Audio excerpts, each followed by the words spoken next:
Fine. Do you have like a top 3 metalcore bands? Yeah, I think Parkway Drive, Hatebreed. Who would be third? Probably Killswitch, I reckon. Killswitch are so fucking good. Yeah, I think as far as influential thing Are of time. Killswitch still together? Yeah, yeah. I think it's just my favorite era was fucking when Howard was in the band. Was like I feel like they're at their peak. Like I feel like when they did the Holy Diver and the album. Like I'm so bad with album names of fucking every band.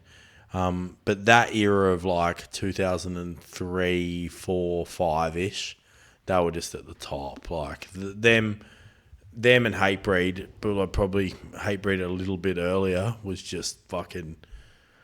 Whew, it's just crazy. When I think about it, I'm like, I remember I seen Hatebreed in 01 or 02, and it was just like the biggest thing. I was like, this is where you want to be. And then when you still watch it now, like you watch them like play now, it's like they're still on top. Like they may not be as big as a Parkway Drive or Bring Me the Horizon or Architects or fucking whatever, but without that band, those like Hatebreed walked so everyone else could run after them. Like I feel like they were the stepping stone of bands. It was like, no, you can be big and you can be on a big label and you can be on fucking TV shows and whatever they had their songs on the soundtracks for, and you can be on all the big festivals. So then it gave Parkway, probably Bring Me and all those bands, like even when I was in Bury Your Dead, it gave bands this hope that, well, we could get there too. So as you watch these bands become the biggest fucking, like Killswitch and Hatebreed become two of the biggest bands in heavy music at the time, it gave all these up and coming bands this hope that they could get there too. So That it wasn't just like an impossible dream. nah, like you're watching you kind of like, I feel like we were kind of like in a passenger seat watching metalcore and hardcore get ginormous, and we're like, fuck, we want it all too. Like, just because we're living in fucking Aldinga or Byron Bay, it doesn't mean it can't happen. And then, I feel like Prom Queen got to a point where, like, it's a bit of a what could have been, could have. What happened with Prom Queen? Just band little didn't. You got to think we were friends since we were kids. So Yeah. when you're friends since you were 13 years old at high school, we all went to Wollonga High School together. Well, me, JJ, and Jonah went to Wollonga High School together. So we've known each other since we were fucking 13 years old. And then now it's like, well, then we were like in our mid-20s and things are getting bigger and the pressure's getting bigger. And I think I was on a different path to they were, and they were on a different path and a different idea of how the band should be. I was a lot closer and stuff with the Byron Bay people and than I was my own band, and I guess that also contributed a lot to me not being in the right headspace to do the best I could for Prom Queen. And that's why I ended up getting kicked out, because I questioned a lot, I doubted a lot, and I didn't have the same idea of where we should have gone. I thought we should have tried not to be as much of a metal band and still had the crossoverness of hardcore and as a metalcore band, kept kind of like the similar thing that we were doing already, but they had more of an idea they wanted to be a proper metal band. And I was like, man, we're not a proper metal. We're not a bunch of proper metal dudes. I'm not going to grow my hair long. And that was never said, but that's how I felt. I was like, I like having a good fucking haircut, and I like being like, yeah, I definitely bought into the wearing all the black and fucking whatever, because I don't wear much else anyway. But I definitely was still like, didn't want to be a fucking An 80s hair metal fucking... No, but I don't even think it was like we were trying to be that. It was just more so like to try and be more like a Kill Switch or a fucking In Flames or a Soilwork or something like that. And that's just what they were into. And that was fucking... It's not that there was anything wrong with that. I could just see if we stayed in the lane we were in, we probably could have been bigger. And as time served, I feel like I was right. But it just wasn't the right timing. Like, it was... As soon as I was out of that, being in Carpathian was like this new fucking world. And I was happy again. And then as time... I remember when I was in I got asked to be in Bury Your Dead, I was at Winston's house, and he came in, he's like, Bury Your Dead have kicked out their vocalist, or he's quit. And I was like, yeah, fucking... I was like, maybe a few hours later, I was like, I've just got an email to come sing. I was like, this is the weirdest shit in the world. No shit. Like 3-4 weeks later, I was in America. So then all these things like happen for whatever reason. Like, I always look now and go, if I never got kicked out of Prom Queen, Bury Your Dead would never have happened. And then I wouldn't have made Confession with Dan. And I may have not lived in Melbourne at that specific time, or flew to Perth, like dated a Perth girl years and years ago that made me love the place. Then happened to be in Perth at a certain time and see the mother of my child walk out of a nightclub and go, like, who's that? And then weeks later, or no, months down the track, we end up meeting and we end up dating and having a child. And then the path that went on didn't work out. And then I've now got this life in Perth, because if I wasn't living this life in Perth, would have these tattoo shops happened? And I like look at this path and like time frame, and I go, wow, like all this stuff somehow every time it worked out. And then in the middle of that, somehow I was on Big Brother. Oh, we forgot to talk about Big Brother. Yeah, so like that happened, and then like that was even like a wild scenario in itself. And like all these things, they all came into whatever the roller coaster life I've had. And I feel like all these humbling situations and moments, from getting kicked out of certain bands, from being in toxic situations as far as bands go, from being in tours where I couldn't get home sooner, working out to appreciate music more because I feel like I took it for granted, and then learning to not only be a better band person, friend, and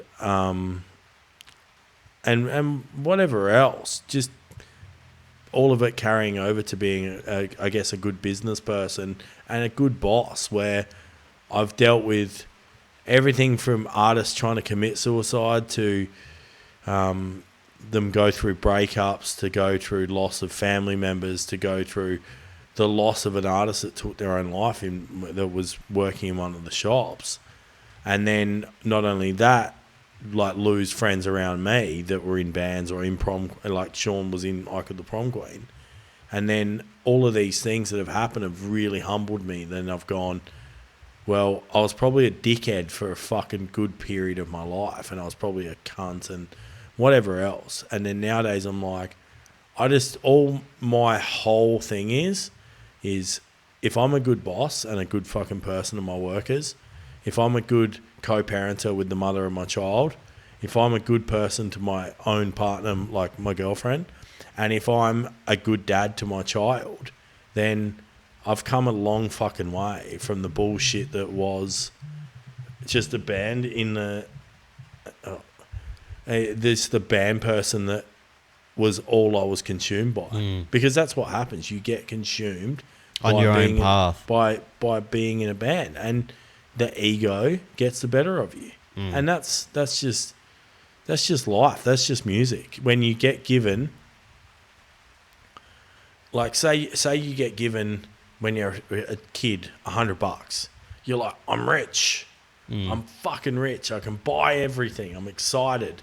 It's the same way you get given 100 people just came to the show, 1,000 people just came to the show, 5,000 people just came to the show. You're like, fuck, we're huge. Yeah. We're so huge. And it just like keeps leveling up. And you're like, okay, well, I guess I'm the fucking man. No, you're not. You're not the fucking man at all. You're lucky enough that these people want to come and see you.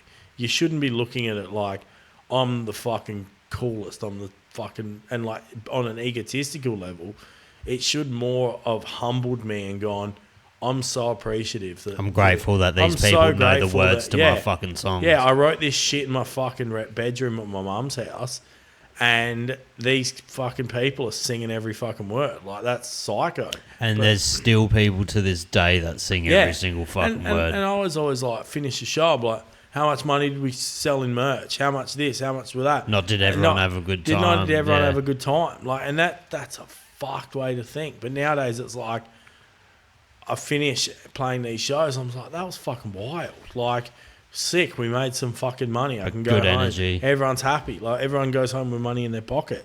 So there's all these things that have really fucking made me learn just to, I guess, and I feel like being a dad just changed me. Like, just really, like, I guess the cliche thing is it really grounded me.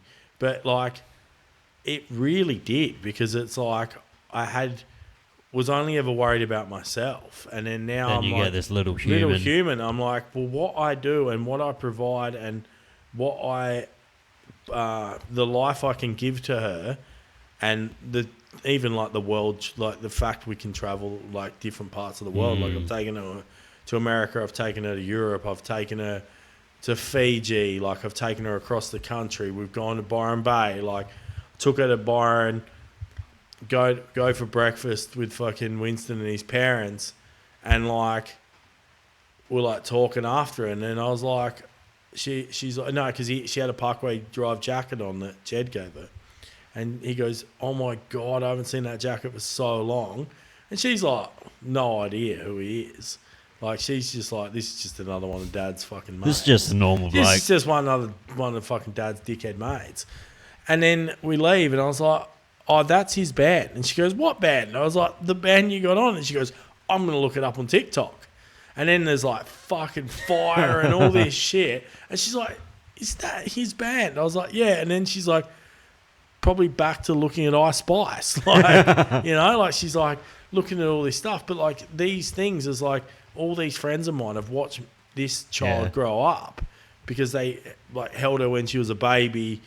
They've seen her over the years when they've come to Perth, and it's like now she's 11 years old and she's sitting there like chatting like a fucking, like she's 25, you know. Yeah. Like, it's such a roller coaster of life, but the highs and lows have really grounded me and settled me, and I'm like so fucking grateful that I can just go, let's play a show, and fucking 500 people will show up, or 1,000 people will show up. And that's why, like, it's like I can always sit there and go, okay, well, when Michael the Prom Queen wants to tour, people will show up. Fuck yes, they will. So it's like the conversations which maybe me and Jonah are talking, or me and JJ talking, or me and Kev talking, it's like we're one conversation away from going, let's tour. Oh, there's a lot of fucking... Are you... No, well, but I'm not saying that's like 100% going to happen. But it's one conversation away. Everything's one conversation away from ever working. So you heard it here first. Prom Queen are doing an Australia tour. I can't say yes or no, but like I said, would you want to? If we all message each other and go, let's get the band back together. Let's get playing the Aldinga Football Club. If the conversation is we're playing the Aldinga Football Club, we're doing a show, it's on. It's like we'll fucking put a fucking thing on the Oval. But yeah, if those conversations happen, they happen. Me and JJ saw each other. I flew to Melbourne in November to have a chat. Just about life, just about how he is. We obviously lost Sean, and it was the fucking hardest. Probably as far as people that when you're in a band together, to lose someone that was in that band, it's like you're losing, because you're partners. Your partners in a band. It's like You're losing a part of yourself almost. Yeah. You lose because it's like you're all dating the one thing. Your life's that band. That band means the fucking world to you, and so do the people in it. So then when you lose a piece of a puzzle, you're like, fuck. Well, you can like, never put the puzzle you back can't together put, again. and that's how I felt. Like I'm like, well, that's now done. But like, I don't know. Maybe not. Like because there's always going to be, will that band tour again? And it's the constant question I keep getting.